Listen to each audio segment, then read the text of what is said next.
Shane Behringer making his Dogs debut as we bring you back, top of the 5th.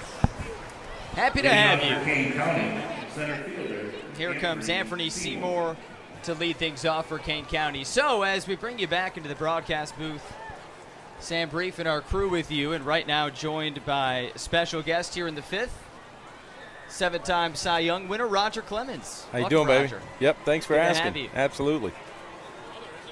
So Roger, you're here. It's your son's birthday. Kacy, golden birthday. It is. You're exactly right. So was able to sneak up, came up from Houston this morning and snuck over here. And Kacy told me it was a beautiful ballpark, and he was right. This is a really, really pretty ballpark, man. First time here. First time here. And you've been to a lot of ballparks.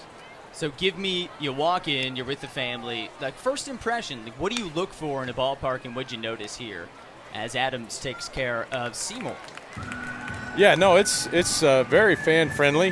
As soon as I walked in, that you said that, there was a foul ball that was hit right at me, and I started ducking. And I think about an 11-year-old boy made the catch of the night and made a beautiful catch. And they gave him knuckles, and I ended up signing the ball for him. So that was fun. But I was looking forward to it. It's really cool to see my former manager in the dugout on the other side.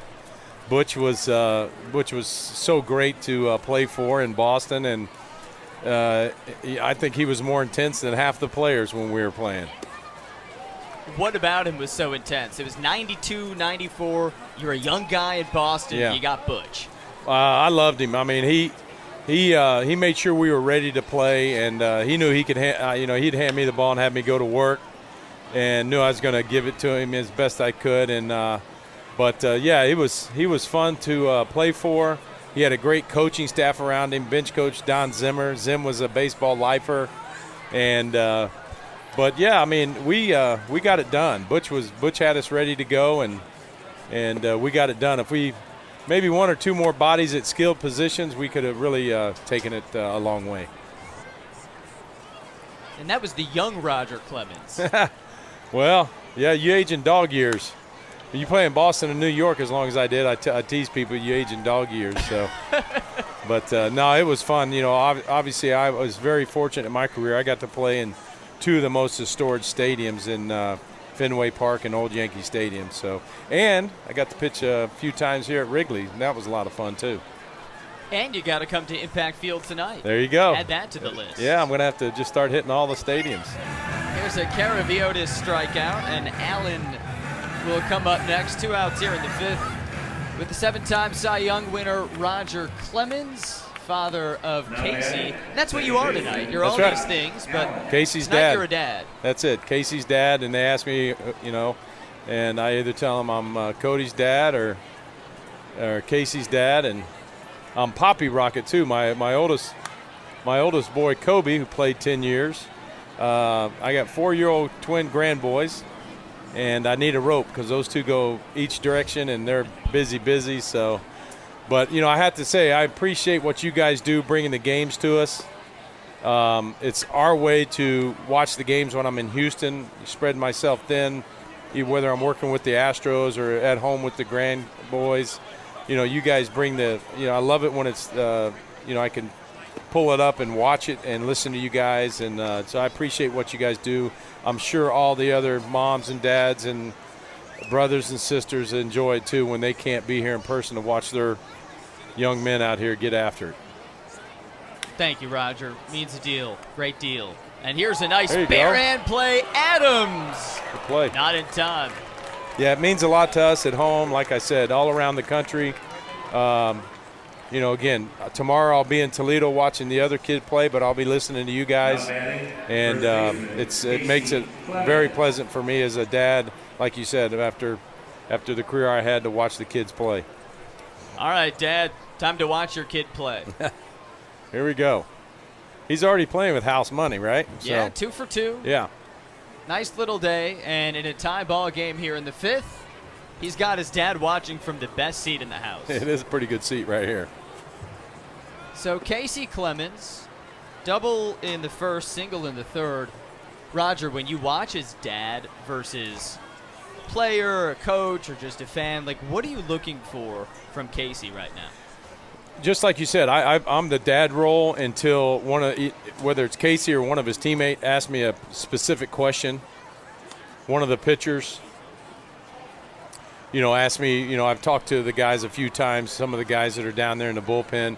Did a little demonstration, thank goodness, for ice, because I can still ice down after I do a few, if I demonstrate a little bit from the mound. But, I just kind of play the dad role, stay out of his way. He's a professional hitter. What's incredible is he came to Kane County to pitch and got going on that. Elbow shoulder was a little funky, wasn't holding up. And Ole Sheldon, Ole played with my son Kobe, and he said, get a bat because I know you can swing it. And defensively, Kacy's major league ready. He's always really been a great defensive player, and he's figured out a few things at the plate now as far as his stance and his approach. And so I'm happy for him. I told him, he's still got that spark in his belly to get out there and do it, and hopefully, somebody will pick him up once the draft's over. People are shuffling bodies around, so we'll see what happens. 12 homers. He's played very well against the Dogs. I mean, I've been impressed with him. Yeah, he's been, knock on wood, he's been hanging in there really tough. And like I said, all these guys, all these boys are, they're out here because they love the game, and they wouldn't be here if they didn't love it. And, I'm the type, I always root for the underdogs. I wish they all could get picked up, Your son walked. Good eye. Yep. What do you remember most from your minor league days? Oh, the boys would get on me because I think I only had like 12 starts in the minors. Quick. They talk about bus rides, and then if I say anything about a bus ride, they tell me to be quiet. Dad, you're never on a bus. I used to tease the guys in spring training because as a starter, in a veteran starter, you'd always pitch your home games most of the time in spring training. So you never had to take a bus ride, a 2 or 3 hour bus ride in spring training. And I remember coming out after a workout and getting on the bus just to see what one looks like, and all the players were on there.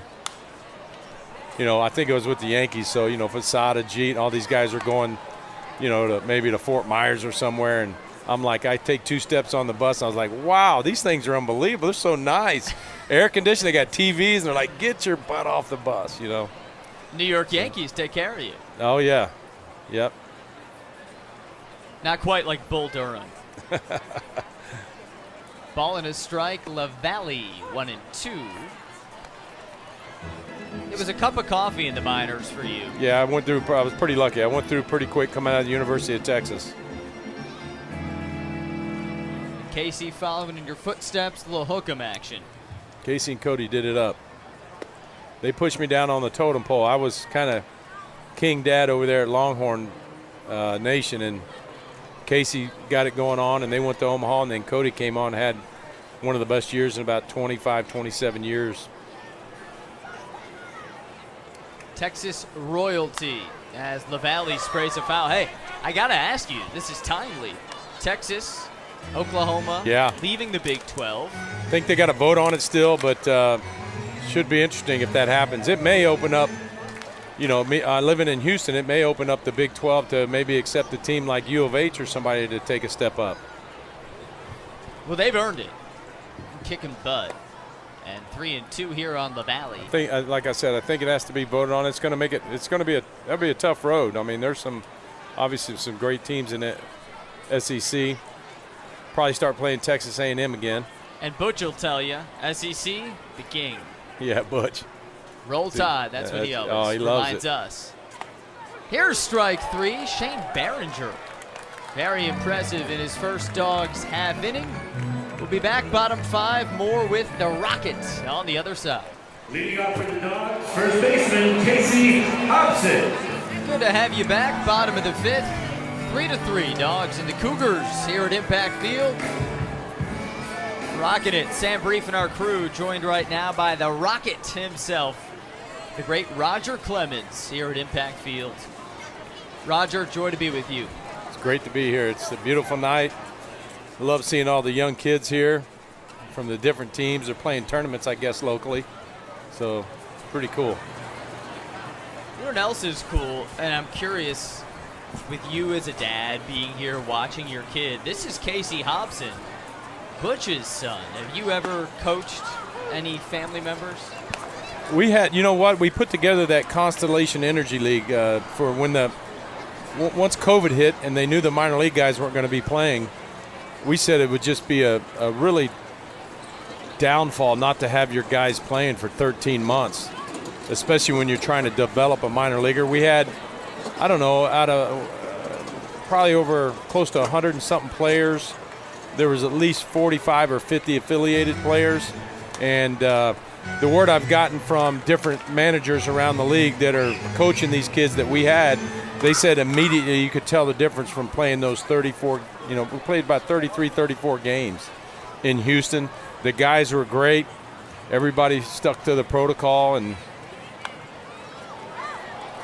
the guys did really well with it. I think we had one guy that tested positive, but it was before he came to us. And just a lot of great arms in the league, and it showed with all the hitters. I think they were, once they went into camp, they were way ahead. Were you actively coaching? I was doing a little bit. I actually had my college teammate as the pitching coach. My oldest son was the manager, and I filled in when we could. I tried to stay out of everybody's way, and again, when the guys wanted to come in early at 2 o'clock before a 7 o'clock game and work on some things in the bullpen, I'd go out there with them and help them out. Okay, so when Roger Clemens helps a guy out, how much of it is showing by doing, as Hobson nubs tolls? Good play. And pitchers can play defense, too. There you go. Good play. Well, great questions. Yeah, so I love to demonstrate on the mound and where my balance points are around the mound and those things. So just real important. I have 3 or 4 hot spots. I don't get too technical. I think sometimes right now, well, a hot spot is about keeping your shoulder closed. We have 11-inch mounds now, so you want to feel tall. You want to feel tall on the mound, whether you're 5'5" or you're 6'5", and work downhill. I tell the guys that you, especially these professional guys, you have to get the baseball within 1 or 2 baseballs of where you're trying to get the ball. They're that good. Ground ball, Allen. 2 down. And, your quiet side, your power side, a lot of guys get firm with their glove side, which is a no-no. And but, yeah, I tell them the biggest thing, there were times, when I first got in the league, 84 to like 92 maybe, the mounds there's no restriction. You could be on some really high mounds. And, I mean, a mountaintop. Oh, it's unbelievable. You never get tired, right? And so, but then I think they lowered the mounds in the mid-90s. They brought the mounds down about 11 inches. So you really have to be careful. The drop and drive days are over, like a Tom Seaver, or if you remember a guy named Kansas City Gubiza, he would wear a knee brace, a knee pad when he would drop and drive. So just some hot spots when the guys ask me. I try and, like I said, I stay out of their way. I tell them I can talk to them and teach them a lot, but you can't teach confidence. And in this game, you got to have a lot of confidence, and you got to understand that you're going to fail quite a bit. It's a game of failure at the end of the day. 100%. You're going to fail a lot, and it's something you got to be able to deal with here. The mental part of the game, I think, in anything is so important also. Why do you say that? I think it was the biggest part of my game. Mentally, I got you. Physically, you're there. The mental part of the game, especially when you don't have your best stuff, you have to be on. I tell people when I had my both fastballs working, the cross seam, 2-seam, a good slider, a wonderful split, I'm supposed to win those games 2-1. It's when I'm not on and I have to get out of bases loaded a couple times, or maybe second and third with 1 out, and you're driving home, you just won 5-4, and you're mentally fried. Those are the most gratifying. I won 200 games with stuff. I won 360 or 70, whatever I won, with this heart and grinding through games. When these days I tease the guys all the time when I work with them. They come in after 4 innings and they're gassed, and I'm like, if Butch came out to the mound in the 8th inning to take the ball from me, he's gonna have a hard time getting it. I got it tucked underneath my armpit, But Butch is the guy that he let you go too. He wanted to know.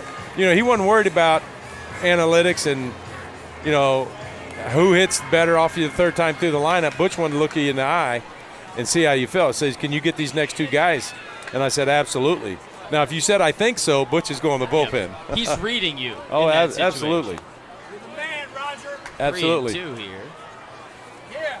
So you say, okay, it was your heart, right, that got you through most of your wins. Yeah, too. Yeah, absolutely. What would you do, let's say you get knocked around, which I know it didn't happen that often. It happened. Really badly knocked around. What sort of mental strategy did you get out of it with? Well, if I got knocked out of a game in the third inning, normally I would go back in the locker room and probably get on the treadmill and run kind of uphill, try and get to the point where I felt like I went 7 or 8 innings. Huh. So, you're going to have to hang there anyway to talk to the media afterwards and things. It's a very healthy coping strategy. Yeah, it is. Run. So you do that. And same thing I did in spring training, which a lot of guys talk about. In spring training, in between when you're going your first 3 innings, I'd go out to the bullpen. There you Ground go. ball, nice diving stop, and then a somersault. Lost his footing. So Anthony's safe. That was Gavin LaValle at third. He did the first part. Take another look. Here we go. Now batting Great for the play. Dogs, Lost his footing right there. Something happened.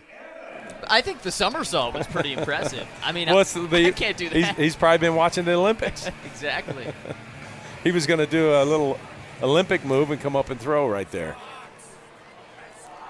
Close, no cigars. And now it'll be Johnny Adams. So you get knocked around, you run, you feel like you went 8 innings, and then mentally you feel how?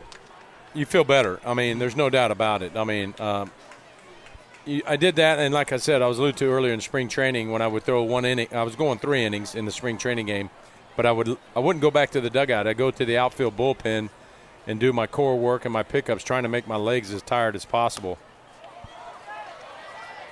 Pop up. It's out of play. Got the a little youngsters. foul. Oh! We always have so many youngsters, Roger, that these foul balls in the concourse, they are fights. Yep, that's a good crew You right got to there. get down there. Go scrap with them. I already had 11-year-old save me. So here's Adams. No balls, 2 strikes. Josh Tolles, the Australian lefty. Pitch Greer's out. going. Dogs leader in steals, has 23 now. It was a pitch out also. He is quick. Anthony Greer. Breakneck speed right here. How bothered were you by base runners? I wasn't too bothered by him. What helped was after, again, was in the league in 84. So by 88, they really started making you stop, come to a complete stop as a pitcher, and it helped me. If you look at the old films, we would basically have a very, very minor pause, break your hands, go to home plate. Once the umpires and the new rule came in is that you physically had to stop and pause, it helped me hold the runners more. Why did that help? It just made the runner, for timing. I could hold for a second, I could hold for 3 seconds. And it made me better. You run the show then. That's right. And I became much a better fielder because I spent a lot of time on backfields with my pitching coach, hitting me fungos, being an average fielder to make me above average fielder. And it helped big time. No different when I got to the National League with the Astros. I retired, came out of retirement again. I tell everybody, anybody can retire once. So I came out of retirement again with my hometown team. And Jimmy Williams took me to the cage, and we worked on bunting for about an hour. And he said, hey, if you can get a bunt down throughout the game and I can trust that you can do that, I can leave you in later. It'll add up to about 5 wins over the year. He was dead on. We went out there and worked in spring training every other day for about an hour of bunting. Swing and a miss here, ends the 5th. I love the image of you after all the accolades, just grinding away on bunts as we move on. 6th inning here at Impact. Back at it, top 6. Good to have you at Impact Field. Dogs and the Cougars, what we're calling the Battle of the Burbs. And here's ball 1 from the new Chicago Dogs, Shane Behringer. Sam Brief up here with 7-time Cy Young winner Roger Clemens. Roger, you're one of those guys I could introduce you with any little phrase. You could take your pick. What's your favorite? Well, I answer to the Rocket more than I do Roger. Okay. I mean, especially with the kids and, Bruce Hurst. When I struck out 20 for the first time, Bruce Hurst, my teammate Bruce Hurst, gave me that nickname. The Rocket. How did he give it to you? He just, I guess from being from Houston, the NASA program, something like that, I struck out 20, and he tabbed me the Rocket, and it stuck. And it's been pretty cool all the way through. I mean, like I said, the kids, everybody referred to them as my buddies. And so it's just kind of stuck, and it's just pretty cool nickname, and I'm glad Hursty gave it to me. It's a perfect nickname, the Rocket. And you've got a shirt here. Yeah, that that's says my Rocket Man Rocket logo. Man. Yeah, that's my Rocket Man deal. I hear Elton John in my yeah, head. I did it. You're exactly right. You're dead on. I did a thing in Boston, and I think I'm going to do something in Houston with Elton when he comes through again. We gave him a jersey with Rocket Man on the back. He played the Rocket Man song for me, and it was he changed some of the lyrics. That get him? Yeah, it must have got him. Right on the Yeah, it did. shin. That's Josh Roulette. See if it got him in the shirt or the leg. The question is, did it hurt or did it not hurt? It can never feel good. Now batting, right fielder. There's Roulette. He looks Jeffrey pretty fine. Baez. Doesn't look like a guy who just got plunked, and now it's to Jeff Baez. There's my skipper going to the mound. No, that's Stu Kleiber. Oh, is it? We fooled Okay. you, Roger. Yeah, I should have known by the arm. Butch has got that right arm ready to go. It's just a chat here. Do you know Stu? I don't Pitched know. for the Angels Yeah, I mean- in the 80s. I'm not sure if I've met him. I definitely know the name. They called him the Marathon Man back in his days in California. He was your guy to pitch like the 11th to the 20th. Here's his rookie, Shane Behringer, now facing Baez. Here with Roger Clemens, who from 92 to 94 was in Boston playing for someone you all know, and that's Butch Hobson. I'm really curious, Roger.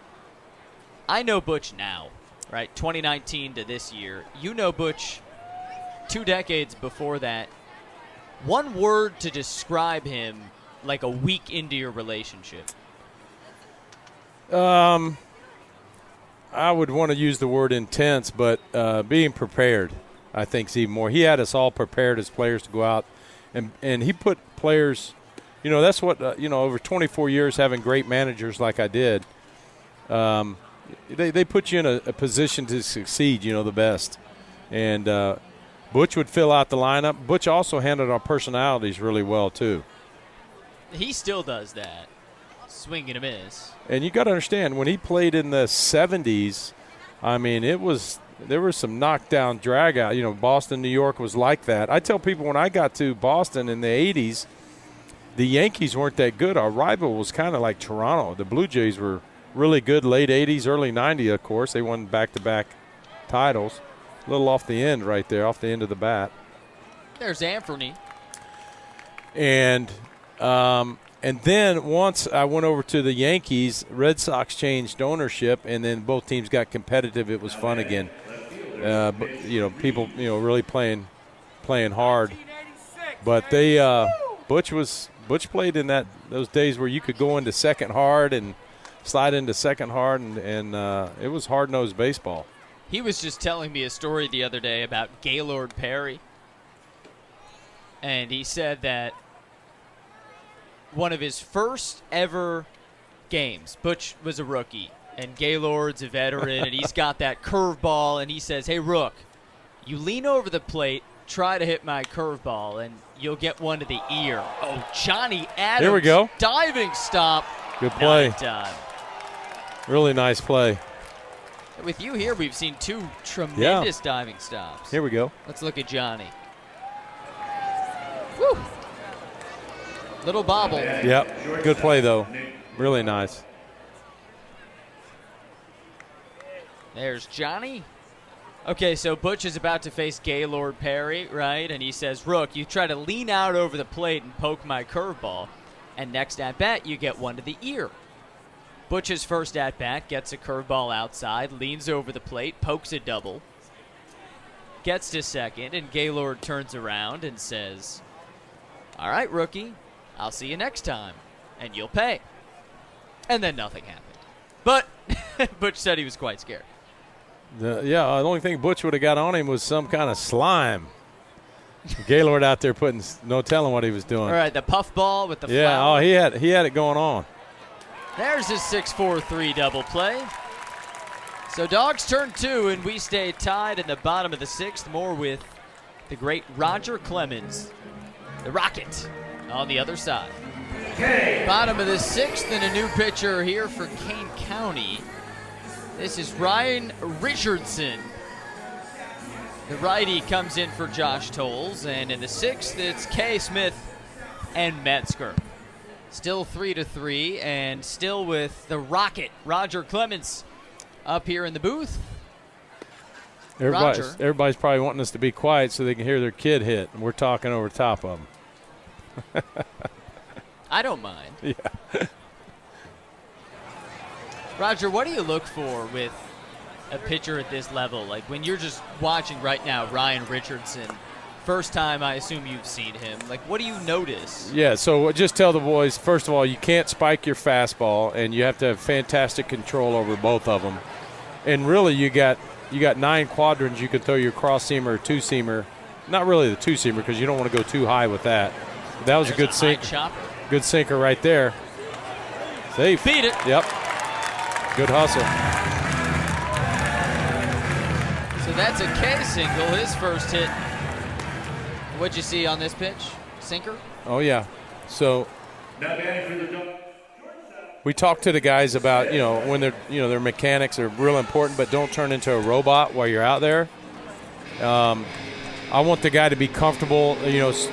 There are pitching coaches that demand a guy to be on one side of the rubber or the other. I want you to be as comfortable as possible.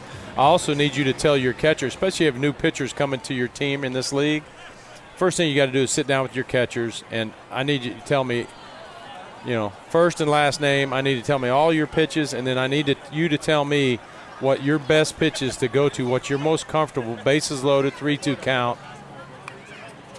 Bunt, first base line. Richardson. Good bunt. Get Smith. And I gotta know what your best pitch is, you're most comfortable throwing. If it's a 3-2 slider, game on the line, I need to know that. I want you to throw what you're most comfortable throwing. And it's a balance, right, between the mechanics and the thought. Yeah. And I'm going to hit you here with a Butchism that he told me this year. I said I got to put it on a T-shirt, sell some stuff. He said, you think too much, and it's already strike 2. He was talking about a hitter. But overthinking on the mound, we get so into the mechanics. What's the balance there? Yeah, so I need my catcher paying attention to detail also.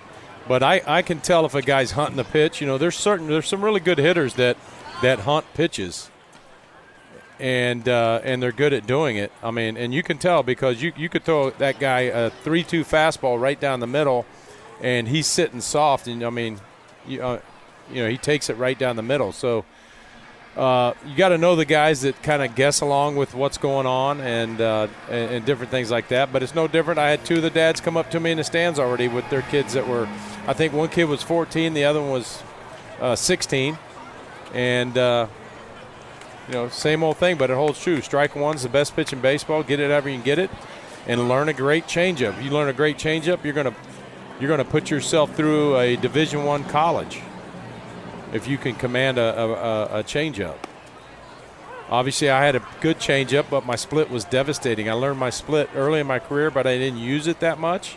I had a golf tournament in Houston with Mike Scott, and Roger Craig, the great pitching coach, came in, and we talked about the split finger. It's not a fork ball where guys shove it all the way back. It's a split. I actually did a show for the Mythbusters. The Mythbusters did me in slow motion to watch the ball come out of how it came out of my hand. What was the myth they were busting? How the ball tumbled coming out of my hand. But what was even crazier, I had a short sleeve T-shirt, and when they showed the film back in slow motion, I said, "What's wrong with my elbow?" And they go, "Oh, that's your skin. When you throw anything over 90, it was crazy. My elbow skin was about 4 inches off. I thought something was wrong with my elbow. It was just the skin flying off there." Yeah. So you've got elbow skin situation. It was kind of gross. It kind of looked like you're in a when you're throwing like that, your shoulder, it's it's not obviously the way to do it. So was the myth busted? There was a couple myths busted that day. They were trying to find out if the runner was quicker standing up going into second or sliding into second. And I said, well, this kid's just ran 8.90s. He's going to be slower going into second, sliding. He's got to be out of gas, right? Here's a drive right field. Oh, no. Baez lets it drop. K to third, and the Dogs are cooking. Here we One go. out. They've got to have pretty good hot dogs at this stadium, right? The best? The beef. Okay. What do you put on your hot dog? I have to ask. Oh, just also, a little mustard, a little ketchup. Oh, that's the Chicago no-no. Come on, Roger. Are they just mustard only here?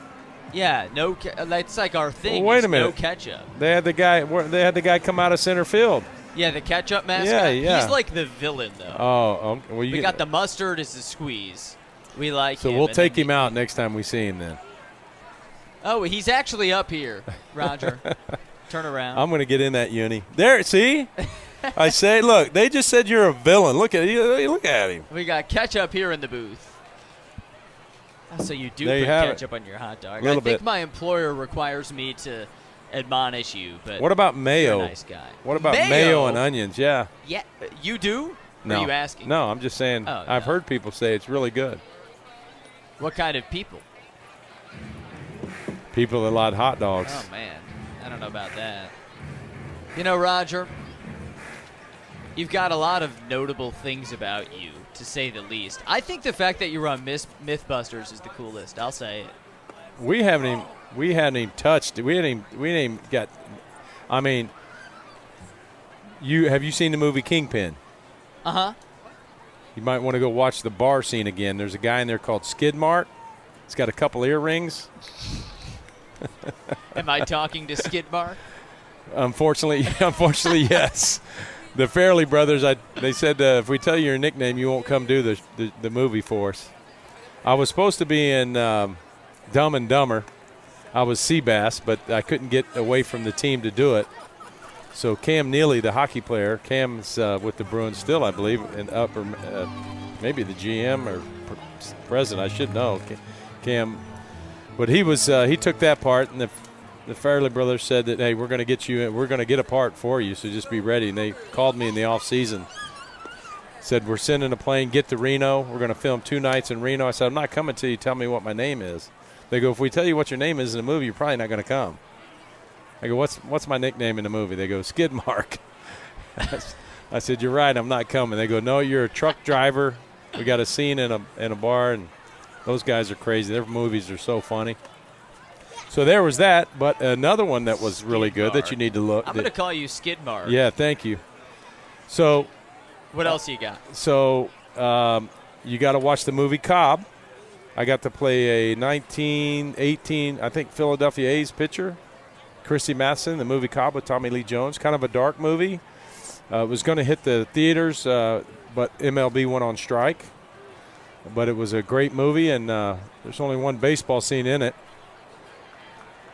And So you I got played the pitch. Christy Mathewson. I did. It was a very hot day in Rickwood, Alabama. I had a wool uniform on, and Tommy Lee Jones played Ty Cobb, and he did a fantastic job doing it. So how does a major league pitcher get in the actor's mindset to play a major league pitcher who predated you three generations? I think the best thing I had, my makeup artist had just won an Academy Award for Miss Doubtfire. Oh, okay. And she gave me a little stubbly beard, and they cut my hair and made me look old school. We're getting a little jam here. Okay, here we go. Bases loaded for Danny Mars. Yep. Lighty's going to the mound. Krause the walk. Kerry Leidenberg. As we chat here with the Rocket, Roger Clemens. Bases loaded, 1 out. I knew the numbers of Ty Cobb, but I really didn't until I saw the book on him and got to really know the numbers of how Ty Cobb was, how great he was. But it was fun filming that with Tommy Lee and learning how shrewd of a businessman Ty Cobb was too, with his money way back then. And so I thought that was pretty cool to play that part in the movie. And you get into the motion. I just got my mechanics down really nice before spring training, and I had to go out there and do the over the head, the double pump, and still throw about 85 miles an hour to make it look real doing it. And but it was a lot of fun. Is that like the pitching equivalent of doing the derby? Right? People say, oh, it messes my mechanics up. Oh, yeah, I played Christy Matheson. Yeah, I got to do the high leg kick and the double pump and have the old jersey on. And, I mean, it takes you – they had the stadium fixed up, like a 1920 stadium. It was really, really cool how they did it. Here we've got the bases loaded, Roger. 1 out. As a pitcher, bases are loaded. I know every situation's different, but what's going on in your mind? What are you watching? Well, I'm looking for a ground ball right at him. The infield is back, so they're playing for the double play.